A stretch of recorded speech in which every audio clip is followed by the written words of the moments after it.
Good morning, siblings of Nigeria.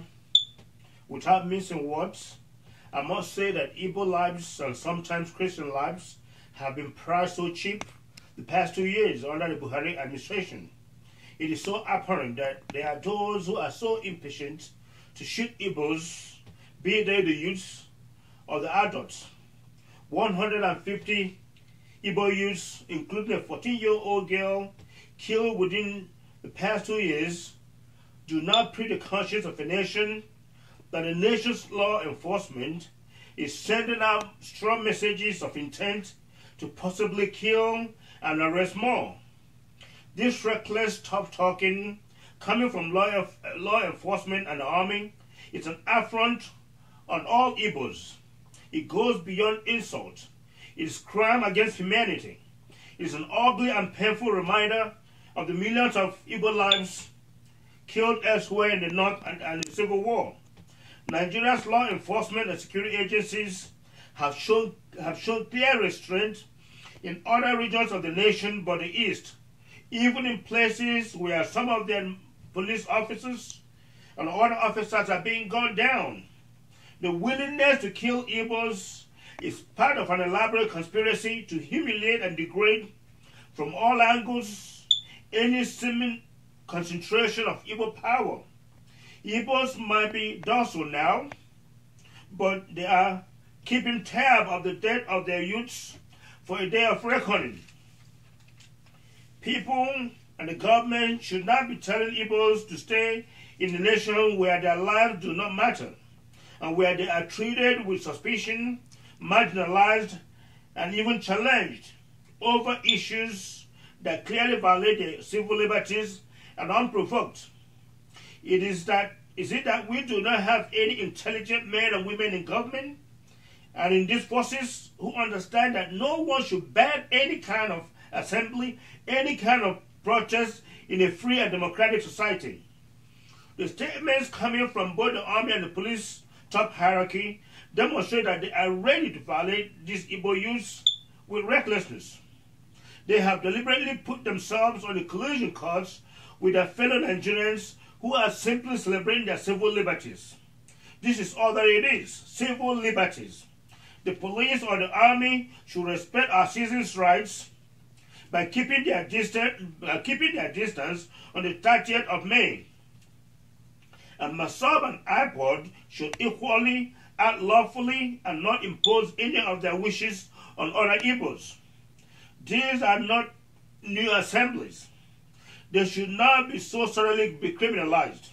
I call on the acting president, Osinbajo, to show greater understanding and enjoin the police and the security forces to act with restraint.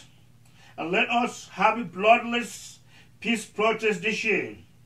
Unarmed Igbo youths assembling in a few states do not pose any threat to Nigeria. Thank you and may God bless you. And now let me speak with our papers. Igbos are not the most sanctimonious of all. In the groups, we have our problems. But if we will allow equity to reign in the nation, just fairness, I think we will have more unity in the nation.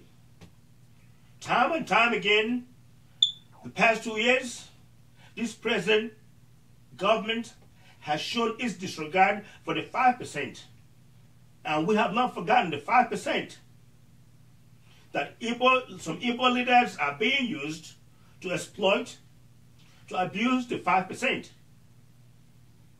And until we decide that we want to unite all Nigerians, not the 95%, we will have peace in the nation.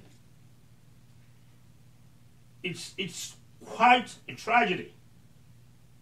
After so much blood lost in the nation, this is 56 years of our development.